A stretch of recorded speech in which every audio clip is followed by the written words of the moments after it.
Hello everyone and welcome back to my channel. I'm going to try and enunciate well.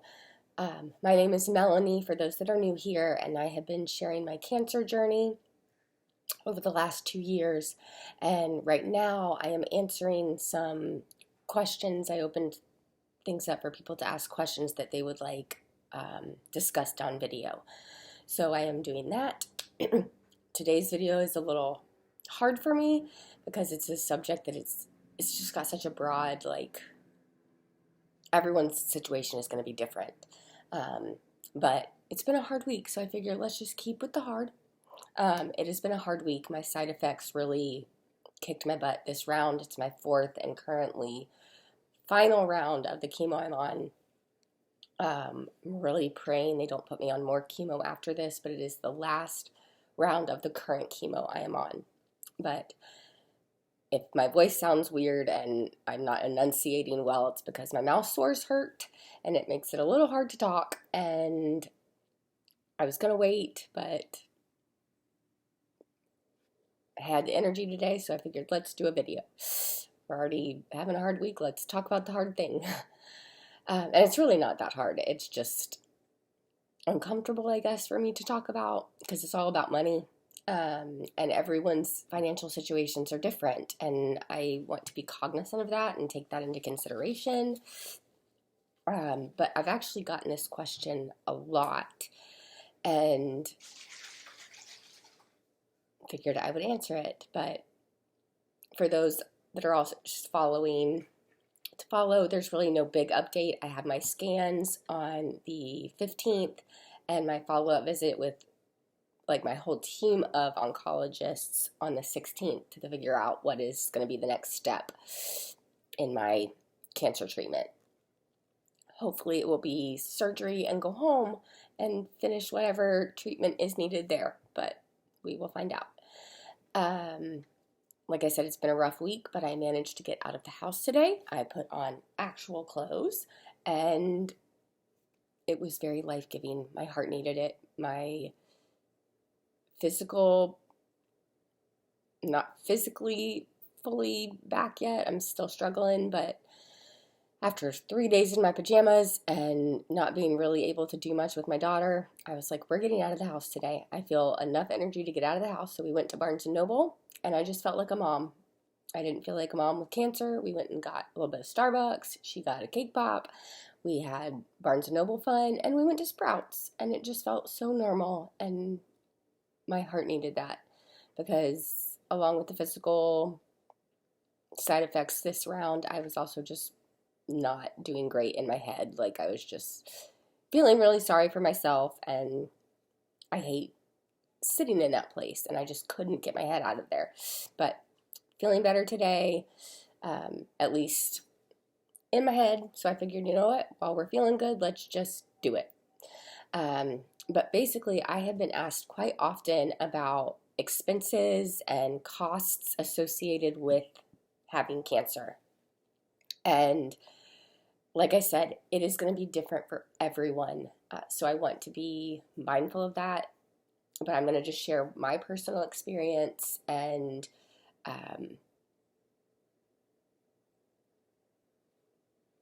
tips or things that maybe those that are just getting into this can do to help kind of offset some of those costs. We are always asked about whether we have a GoFundMe, which is very sweet, and I so appreciate it. We don't plan to get one because we're grateful that most of my care is covered under insurance. We do have a high deductible, so we have to hit that, but we hit it usually at the beginning of the year. Now, January, we hit our deductible. So the rest of the year, everything's covered. And so I'm very grateful for that. Grateful for my husband's job and the insurance that we get through that, and that has covered the majority of my care. Because if it didn't, our situation, our number of what it costs us out of pocket to have cancer would be much more astronomical. And I know that that's the case for a lot of people, that their insurance doesn't cover certain things, and even needed treatments they have to pay something for, and it just blows my mind the way some of the insurance, like just the way different insurances work. But cancer, unfortunately, is expensive, whether your insurance covers it or not, because we have also had a lot of out-of-pocket costs that we've had to pay just to receive care, to do I supplement things into my vitamin regimen that I wouldn't supplement otherwise, that I do supplement because I have cancer and need them for my side effects or for my wounds or for whatever, that, come out of pocket. So I want to be very transparent. I should have probably asked Babe this before, but I think our deductible is somewhere around $6,000. So every year we have to hit at least $6,000. I think it might be $6,000 or $7,000 before everything else is covered. So that's $6,000 to $7,000 off the bat that goes. Thankfully, we also have a health savings account, so it comes out of that account. But it's, money out of our pocket technically.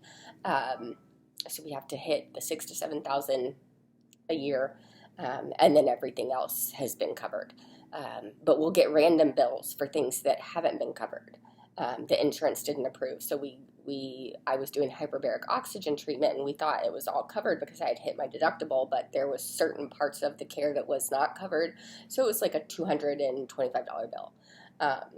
But that's still $225 additional dollars that wasn't covered by insurance. Some of my medications that the doctors prescribe, if insurance doesn't deem them medically necessary, they won't be covered. So like I have a magic mouthwash that I do that helps me some. So I ended up it was going to be like $100-something for the total dose they were going to give me. But I was like, I don't need that much because it doesn't really do much to help me. Like, it takes the edge off of it. But my issue is my throat, and you're not allowed to swallow the magic mouthwash. I do have a throat wash that thankfully is covered, and so that I don't pay for. But the magic mouthwash that just helps my mouth and like my tongue, like I'll show you, you can see kind of my sores. It's lovely and delightful, and it hurts. So the magic mouthwash works to coat that so that it's not as painful. But again, it just takes the edge off. And so I was like, I'm not going to pay $116 for a big jug that I probably won't use the whole thing of. So I asked them to lower like the amount they gave me. And so it was like, I got 4 days worth of a supply, because usually by that time my mouth sores are starting to heal.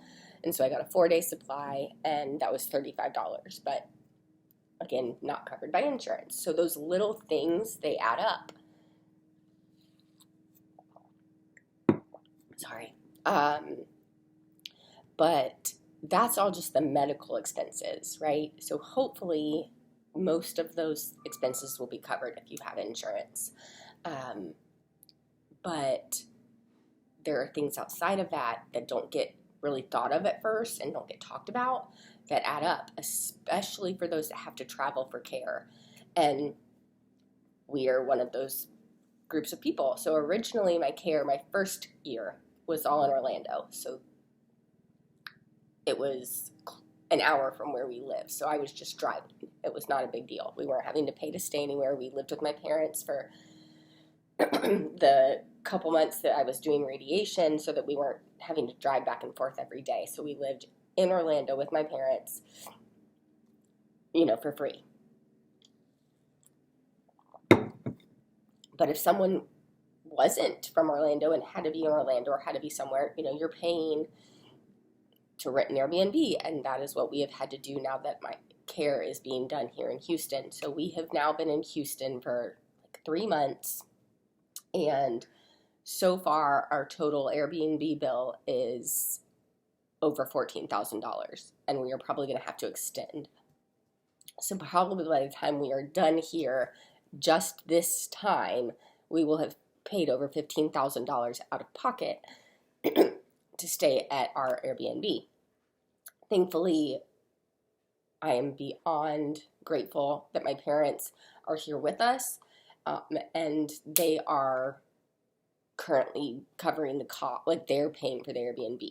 So thank you, Mom and Dad. Peachy, Surf, we love you. But it's still out of pocket for our family in general. It's an out-of-pocket cost. So now between deductible and medications and all of that, we're probably up to over $20,000 for the year. So if you're having to travel, you have to consider that an expense that comes along with a cancer diagnosis. And that's just the Airbnb. Then you have the flights that we're constantly booking to go back and forth. Well, we're not going back and forth. We're staying here. My mom is mostly staying here. She's gone home twice, but my dad regularly comes back and forth. So we're paying for flights, which are anywhere from $300 to $700, whether it's round trip, one way, all of that. And that adds up. So now that's another couple $1,000s that we are, having to pay and adding to that total. So I would say we're now at like $30,000 for the year. And then the other thing is you need stuff to help you with your side effects, to help supplement if you're supplementing or trying any kind of integrative medicine. All of those things then get added into that cost. So, that's a little, even my protein is hard to get down. It's a little gritty. It's protein coffee.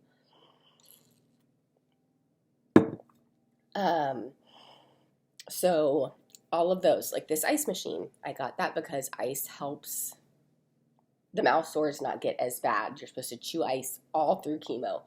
The whole time I'm on chemo, I'm really bad at it because I don't like chewing ice, but I try to just like leave it in my mouth, let it sit there, and it helps. It's supposed to help keep the mouth sores at bay. I did much better with it the first time I was on the chemo when I was when I was at home. Not done as well here.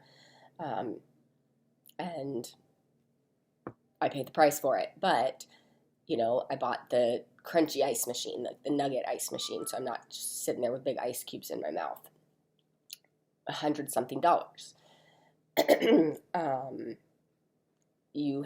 got, like, neuropathy was one of my side effects that was potential with another chemo, so I got ice packs for my hands and my feet. It's $30, but that's more money that gets added in. And then all of my supplements. So I am taking beef organ supplements, barley, leaf, and a couple other things that I would not take if I didn't have cancer. The beef organs help my iron and my platelets and my blood levels and all of that. Someone told me that their mom used the barley leaf and it really helped with side effects. So I got it, but then I also researched it, and barley leaf also actually has cancer fighting properties in it. So here's hoping it's just helping all around. But I'm taking that, and both of those are, I think, like $50 to $60 a bottle for what's, I think, supposed to be a month's supply, but I don't, it's like you're supposed to take 7 pills and 6 pills. I don't do that. There's a lot on my body. I do half a dose, so it lasts a little longer, but it's still, that's another $120 in just medication. And then I'm taking medication that I would take anyways to support my body. So I guess I couldn't call those a cancer expense because I would be taking them anyways. But like I said, there's a few that are just specifically because I have cancer, including the L-lysine. Sorry, Mom's helping with that because she's the one that recommended the L-lysine because that helped mouth sores as well. because it helps with like skin regeneration and all of that. So just another thing. And I'll link I have a little page that has like the supplements I'm using linked from Amazon. I'll share that in the description if anybody's needing, supplements to help during cancer treatment. But I definitely recommend getting the beef organs. I got those after I ended up in the hospital. I needed a blood transfusion because my blood count and my platelets were so low. I got the beef organ supplements to help offset that. And actually, so far I've had no other issues. My blood work has been great. Each round I haven't had to push back or anything or gone into the hospital since that first time. So I added those while I've been out here. And so again, that's just another cost. So at this point, between flights and Airbnb, deductible, supplements, all the gear you need, like you have to get port covers for the shower, you have to get an arm cover if you have a PICC line, you have to get, you don't have to get, but you can get a port shirt so it's easy to access your port when you go for your chemo infusions. All of those things just add up. And I would say for us, with insurance covering most of my medical care, we're still at between $40,000 and $50,000 out of pocket for the year. Granted, that won't be the case next year, hopefully, when we don't have to be in Houston as often. But I am going to have to come back to Houston for the first year, probably every 3 months, stay a night or two, get my scans, talk to the doctors. And then that'll lessen over time. So it'll be like every 6 months, and then it'll be hopefully once a year. But that's still going to be a flight and another Airbnb, not $15,000 for the Airbnb because I won't be staying out here for months on end. But it'll be probably $1,000, here and there, depending on how long I have to stay.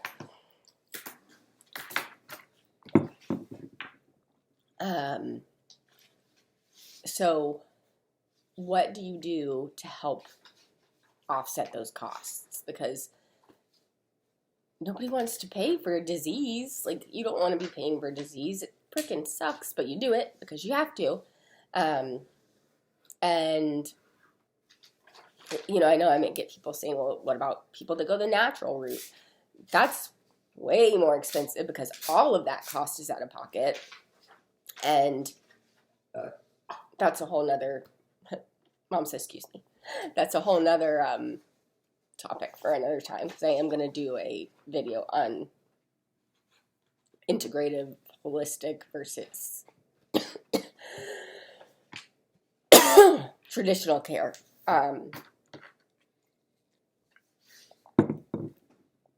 But when we originally looked into possibly going to a center in Mexico, and that was $30,000 off the jump. And they give you no guarantee of,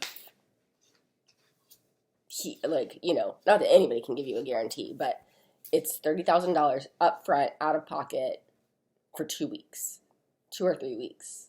You're there for 2 or 3 weeks. And that's not including all of the supplements that they're then going to want you to also take. But yeah, it's just expensive. I think about it, like, I always base everything, like, cost-wise on, like, that cost me, like, this much. I could use this much to go on this many trips. Like, we just like to travel, and I'm like, that's like a whole trip. That's way more than a whole trip. Like, the amount of money that cancer costs is a lot of trips. You could go a lot of places, but instead you're going to the hospital. So, fun. But there are ways to help to support that. That's the hard part for me, is asking for the help. Like I said, people have asked us so many times if we have a GoFundMe, and we don't, because we are very grateful that we have the ability to, with the help of my parents and us. So my parents were paying for the Airbnb. We've been paying for flights to get back and forth. We covered the rental cars that we've had out here. Oh yeah, rental car. If you're going to be staying somewhere that's not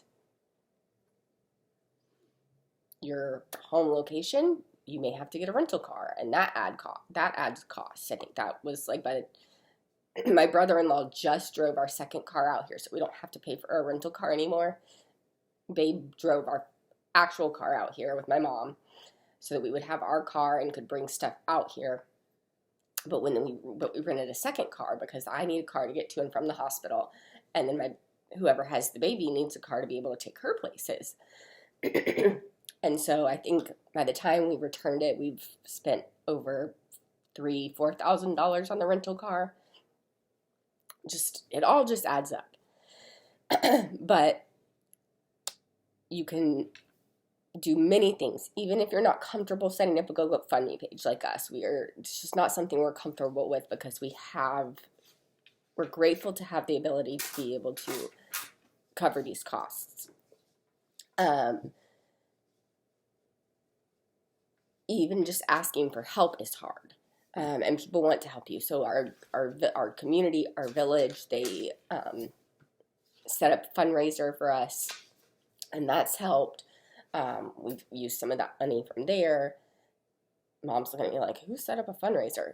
The Orange Theory I went to did donate a class. Like, you donate a class, you come to a class and do a class, and like you can donate the money from the class, and you can also bring donations. So we got some donations from there, a couple $100. People have, just sent, like, here's a gift, and they'll send, like, if they know my Venmo, they'll Venmo me. And I've had some of you guys ask for my Venmo, and I really appreciate it. And I know I haven't actually shared it, again, because it just wasn't something I was comfortable with. But with this video, I figured, you know what, I will share it once, and then I'll attach it in the description and in the comment. But it's just my name, Melanie Snavely. Melanie, little, whatever that dashy thing is, Snavely. You'll see my face with two eyes. I have two eyes, short blonde hair, wearing an orange little jumper, unless I changed the picture. But I think I still had two eyes and short blonde hair, orange jumper. But I will, like I said, I'll link it in a comment so that it's easier to find. But what we did do, because people were finally like, we want ways to support you, is we created a wish list. And at the very least, I do recommend doing that, because people are going to send you things anyways. And if you give them something that will tangibly help you, that helps them. Whereas otherwise they'll send you things which are great and sweet, but it might be like a journal, and then you end up with like 5 journals or 10 pairs of socks, or, they want to send you something. They want to be supportive. People want to help you. People in your community, even if you feel like you don't have a village, your acquaintances, once they find out, they want to help. So giving them tangible ways to do that takes the pressure off of you, and it takes the pressure off of them, because now they know how to help you. So we made a wish list. I'll link that too. And people have been helping us. Like, you guys have been so helpful. You don't know how much everything that you've sent has meant. Baby girl gets excited when we get a package, and she'll know now, like, for Ansley Margaret, or she'll say, oh, this is from Mama. She knows, and it's so sweet watching her open them and just seeing that she still gets excited every time, and she's grateful. We always read, whoever it's from, we read your little cards you send, and we say a verbal thank you, because I know I can't. You used to be able to send thank yous via Amazon, and you can't anymore, and that bothers me, because I really want to be able to personally thank everyone. But we always read them, and we always say thank you. Thank you, Miss Debbie. Thank you, Mr. Bill. We thank you. You've sent gift cards for Airbnb, and those have been a huge help because it takes some of the pressure off my parents and what they're paying for us staying here. You've sent Southwest gift cards, which is wonderful because that's been helping with flight costs. Southwest, if anyone from Southwest sees this, please allow more than 2 gift cards to be used per purchase of a flight because that would help. So we've just been using them 2 at a time, and we're almost through them because we've booked enough flights. But you guys have sent gift cards. You've sent my little patches that go under my Band-Aid that protect my exposed bone. You've sent those things, and those are all little costs that would add up for us that people are just helping with. So a wish list is a really tangible way to allow your community to help you. And then back to the GoFundMe. We haven't because we haven't needed to, but if you need to set up a GoFundMe, please. I know it's really hard asking for help. That's been the hardest thing for us through this process.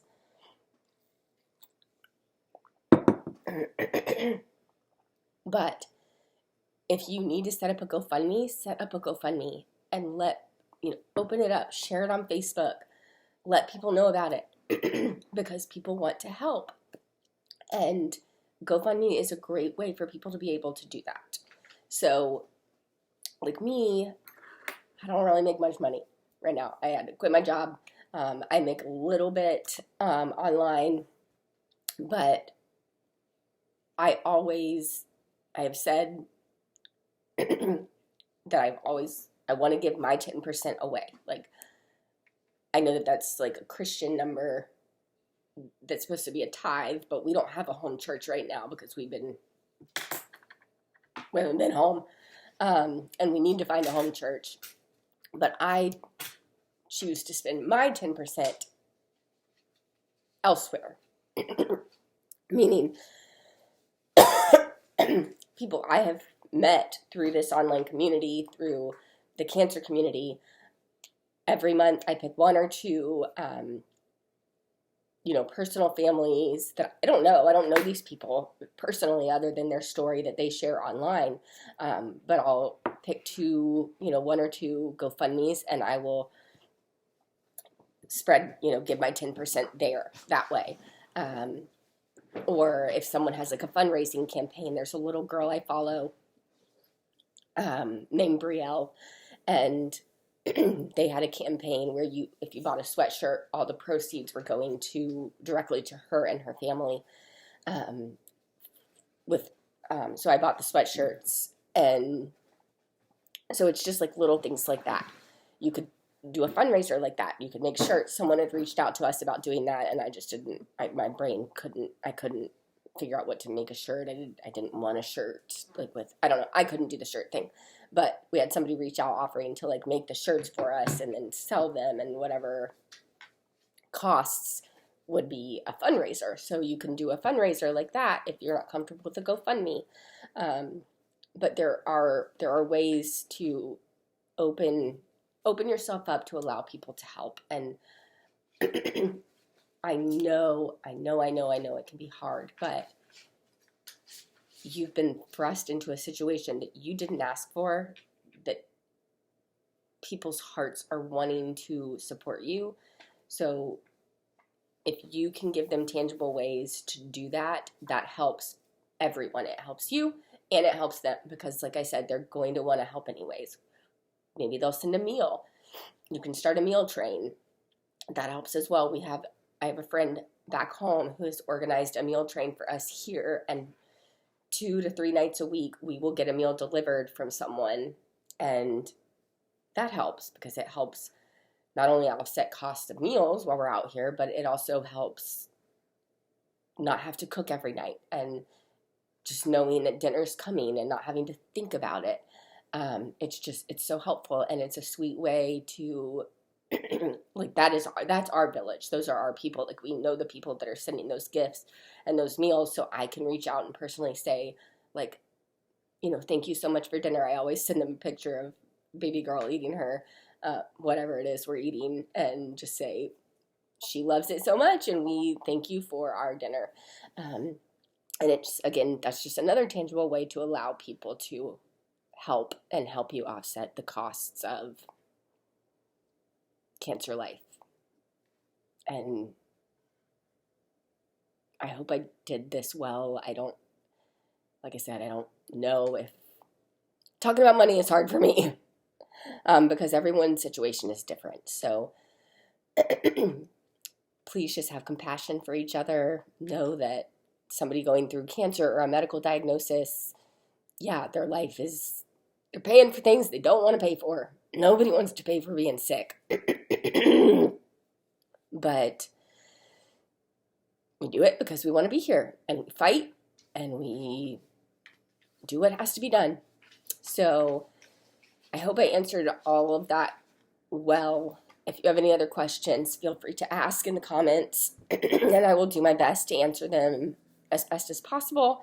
If there's anything, I'm sure there's costs I've forgotten, but those are like those are the big ones. The stays, if you're not close to the hospital, the just supplements and things you need for your care, those add up, and just things like that. So for anyone else in this boat facing a medical diagnosis of any kind that's having to figure out how you're going to afford being sick, my prayers and my thoughts are with you, and just know that you're not alone and people want to help you. So open yourself up to that, because I know it can be hard. I know I've said that multiple times in this video, but like I said, talking about money makes me it's just hard for me. It makes me a little anxious, but I did it, and here's to hope in the next couple days, just continue to get more energy and feel better, and know that my thoughts and prayers are with all of you out there. Whether you're fighting a disease or not, we're all fighting something. So, yeah, hearts this time, and always peace. See you next time.